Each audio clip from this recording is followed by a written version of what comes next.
տարբեր տիպի մեխանիզմով այդ գումար կորզելու ինչ-որ խափ է բաներ։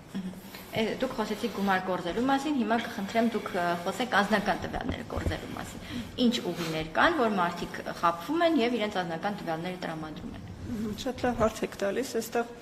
նայեք ֆինանսական համակարգում հիմնական խարդախությունների ճնշող մեծամասնությունը իրենց հենց ներկայացնում են այդ դեպքերը, երբ որ զեղծարարները ինչ որ ճանապարհներով սպառողների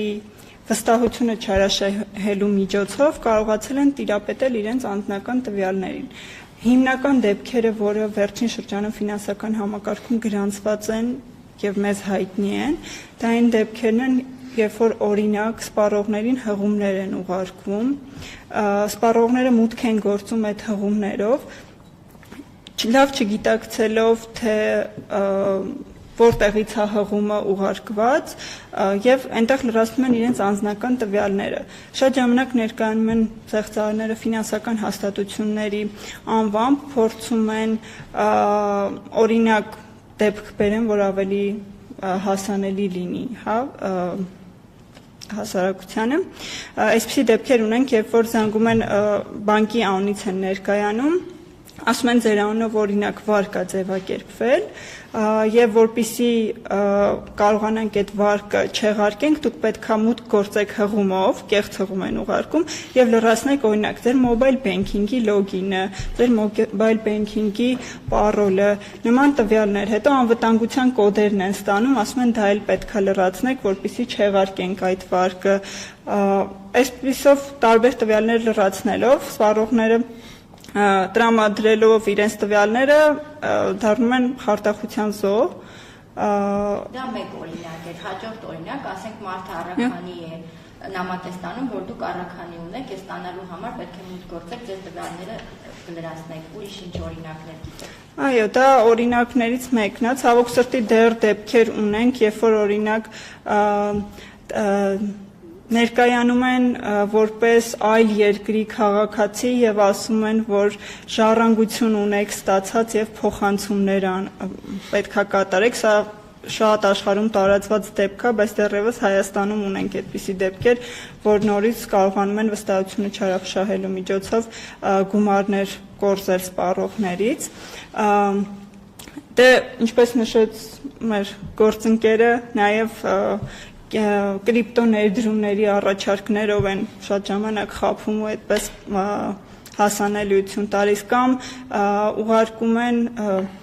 օրինակ բացի փոստի առաքանուց նաև լիստեյեմով օրինակ երբ որ հայտարարություններ են սպառողները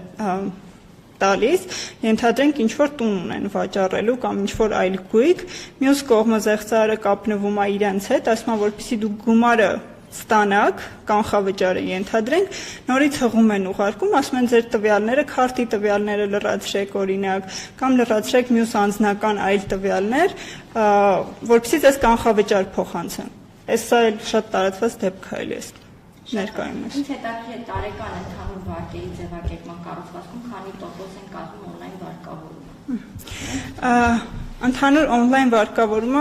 այսպես ասենք, բանկերից կախված շատ տարբեր է ցուցանիշը, բայց հաշվի առնելով, որ աշխարհը տեխնոլոգիական զարգացում է ապրում, նաև օնլայն վարկավորման գործընթացն է ավելի ծավալը ավելի ընդգրկուն է, այսպես ասեմ, բանկեր ունենք 50%-ից ավել նույնիսկ սպառողական վարկերի ծավալումը խոսքը գնում, օնլայն վարկերն են կազմում, բնականաբար ավելի ամբողջական վարկավորման ծավալի մեջ ավելի փոքր է կազմում ինքը, քանակային էլ ավելի տենց բանկեր ունենք մինչև 60-70% են կազմում, տարբեր այդ ցուցանիշը, բայց հիմնականում կարող ենք ասել, որ կեսից ավելին սպառողական վարկերի մեջ։ Իսկ ունենք տվյալներ պատկեր, թե այդ օնլայն վարկավորման կառուցվածքում այն քաղաքացիներ, որոնք իրենց անձնական տվյալները կորցրել են եւ վարկ է ձևակերպել, իրենք քանի տոկոս են կազմում։ Այո, ունենք այդ տվյալները, այս պահին իրականում օնլայն վարկավորման ծավալները հաշվի առնելով շատ չնչին է այդ տոկոսը կազմում, 0.1% էլ չի կազմում ամբողջ ծավալը վարկավորման մեջ շատ ավելի քիչ 0.1-ից, բայց այսպես ասեմ, եթե նայենք կենտրոնական բանկի տեսանկյունից, ճիշտ է ինքը ծավալը շատ փոքր է, բայց ամեն սպառողի վնասը շատ կարևոր է ամեն դեպքում ու ցանկացած դեպքում կենտրոնական բանկը վստահեցնում եմ, որ փորձում է դեպքը ամբողջությամբ ուսումնասիրի ու եթե որևիցե բանկի գործողություններում նկատվում է որևէ ոչ օրինական, ոչ իրավաչափ գործողություն, այս դեպքում բնականաբար հնարավորինս փորձում եմ սպառողին աջակցել։ Եկեք մեկ անգամ եւս հիշեցնենք կամ ներկայացնենք, թե ընդհանրապես on-line վարկավորումը ինչպես է տեղի ունենում եւ ինչ անձնական տվյալներ են անհրաժեշտ։ Այսինքն երբ քաղաքացուց ինչ որ մի այսպես զարտուղի ճանապարհով փորձում են անձնական տվյալները ստանալ, գոնե հասկանա, թե ինչ ծավալի ինֆորմացիա է տալիս եւ այդ ծավալով հենց կարող են վարկ ձևակերպել իրան մեջ։ Ինչ անձնական տվյալներ են։ Իրական ներողություն, ես պիտի դիտարկեմ։ On-line վարկավորումը հնարավոր է ձևակերպել միայն տվյալ կազմակերպության կամ բանկի հավելվածով, թե կայքում էլ հնարավոր է ցանկացած անձ մուտք գործել, տվյալներ լրացնել եւ ստանալ։ Եթե խոսում ենք անձնական տվյալներից, ապա տարբերություն իրականում չկա։ Հաճախորդը մոտենում է բանկ, թե on-line հարթակում է գործողությունը, հա, կատարում վարկավորման կամ առհասարակ ցանկացած on-line գործարք կատարելիս։ Անձնական տվյալները նույնն են եւ կենտրոնական բանկի կողմից եւ օրենքով կան սահմանված նույնականացման նվազագույն պահանջներ, նվազագույն պահանջներ կան, ներողություն։